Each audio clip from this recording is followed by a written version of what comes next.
This is the Big Small Business Show. Welcome back. Now, my guest in our Psyche of Success slot today is Nick Bell, CEO of Decision Inc., a company that came about when three businesses merged under Nick's vision and leadership.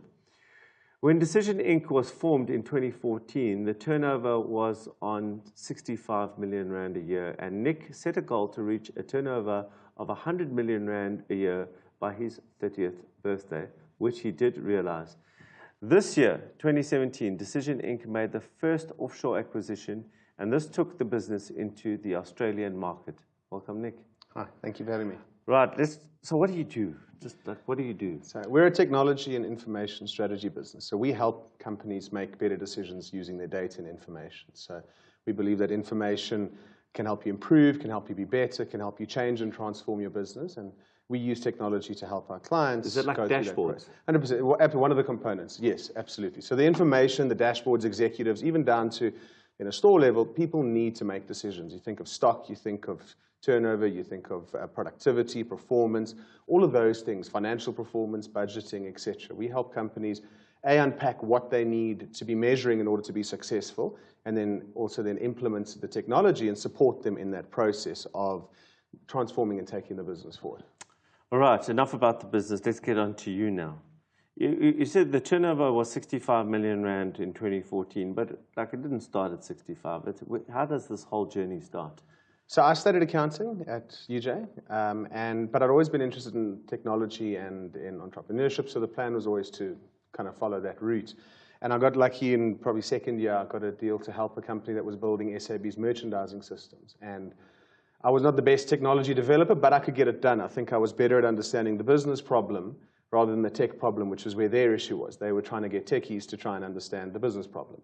And through that kind of journey, we fast forward that through second year, third year, fourth year, the honors, it actually became an actual business. So they offered me a contract when I was supposed to go to articles to run the system for a year, which was substantially more money than what an article clerk was ever going to make at that time. And it was also a limited risk opportunity because if it did fail, I did still have the opportunity to go back into auditing and to try and follow that particular route. But luckily, it didn't happen. So we did really well, grew the business. So and I think it was, in hindsight, looking back, I don't think we realized what we'd achieved when we grew, and what I achieved in 2008, really, when the business was now properly formed, was properly operating. We got the contract to run their entire analytics and information dashboarding reporting platform, which, with a staff of 2 people at like 22, 23, was quite impressive for a business of that size to give us that amount of trust. And really, just from there, it grew, really quickly every year, kind of targeting 40 to 50% growth year on year, until we kind of hit the point that you referred to in your introduction. But then we spoke also about the fact that there was an amalgamation of 3 businesses. What was that about? So we were to explain it, we implemented if you look at the whole information stream in our business, we did just one, and we did one technology in that one. So the reality was, if the client didn't want to work with what we were doing or we were servicing, opportunities lost. So if they didn't buy into that, they may have bought into the proposition, but because they don't want to work with that technology, for whatever reason, other investment, etc., you'll end up losing the client. And we said, if we want to be really more meaningful to our clients, we have to service their needs, not ours. So instead of spending, it's not a me thing, it's a you. How do I make you as the client successful? And what does that mean? How do I have to look, let me say that, in order to do that? What are the technologies I need? What are the skills I need? What are the services I need to do in order to be more meaningful to my client? And that was the thesis that kind of created that whole concept. So I know from the research that there was a point where you went and presented the future of your business to an international entrepreneurial organization, and they came back with some very tough and useful or unuseful feedback in terms of your business. And you came back, you took in that information, discerned what was valuable to you and not, and then sort of almost redesigned your business. Is that a good summary? Yeah, absolutely, yeah. I think it was that the whole idea was about rapid scale and this whole concept of hockey stick growth and how do you really scale and grow a business. And their argument was that how do you grow and scale a services business? It's a difficult proposition because your growth and your cost base is often very linear. As you grow revenue, you grow costs. So how do you get that margin differential? And that was that was what they were unpacking in terms of saying, can you scale a services business? Now, they like tech businesses, so their argument was go build tech, and I said, well, I'm not a tech builder, that's not my scene, but I'm better at understanding our client problems and opportunities, so how do I scale from that? And so out of that learning came the process, which is you spoke about, that amalgamation, which was adding different technologies that do similar things, so therefore being able to service a broader base of customers, and also this whole concept of adjacent services. So in that continuum I spoke about earlier that we operate in, what are the other areas of business we could operate in where we could become more valuable in? And that's what's given us scale, because what that means now is I can take a client where traditionally it was a single revenue stream, and I can open up 4, 5, 6 different revenue opportunities inside of that client, and that's scale. So the ability to grow one account from a really small account into being their enterprise partner, which is always our target, that brings me good scale. That now gives me that hockey stick growth opportunity, because I can service all areas and touch points within this particular space of business that we play in. So the business then starts to grow. You start dealing with a lot more people also still coming into the... So how do you go from that like one-man band, two-man band scenario and growing your staffing?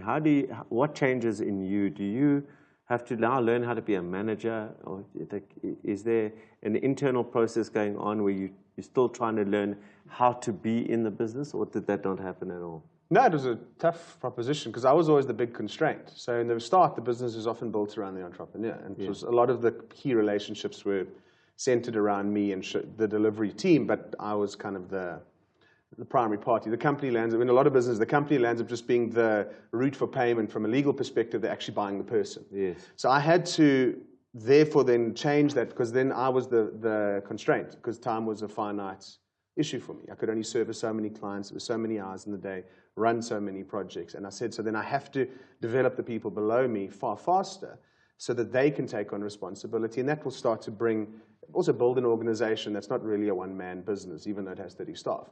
And that process took a while, but it was very deliberate. It was very clear that who are going to be my leaders that are going to be now successful in my business into the future, and how do I impart a lot of this knowledge into them that will make them more capable. And so it's the complexity of getting yourself out of the business. Still a challenge, because I still do enjoy being in clients. I think I'm reasonably good at it. So I like to be around them. I don't like to spend 10 hours a day sitting at my desk. I get very bored sitting around in meetings all day long. I want to interact. So it's not like I have the formula figured out yet, but it's the kind of this being able to find the right time to focus on the business and what we needed to do and what it needed for me.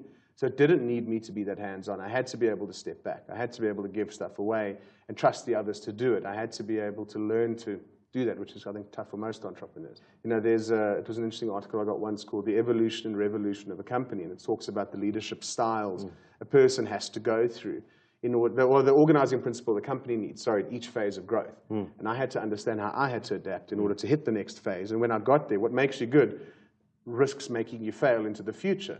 So you've got to be able to evolve constantly. I don't think you can stay one entity, one way, operating like this and refusing to change and expect your business to be able to grow through those stages. I don't think that's possibly practical.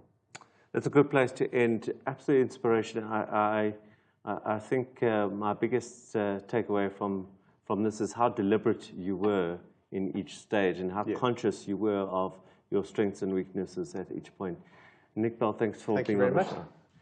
Up next, I'm joined by Mandisi Nombembe, Project Manager at Syca Enterprise Development, and we're going to discuss how this initiative can support you as a small business owner with services such as budgeting, costing, and forecasting. We'll be right back.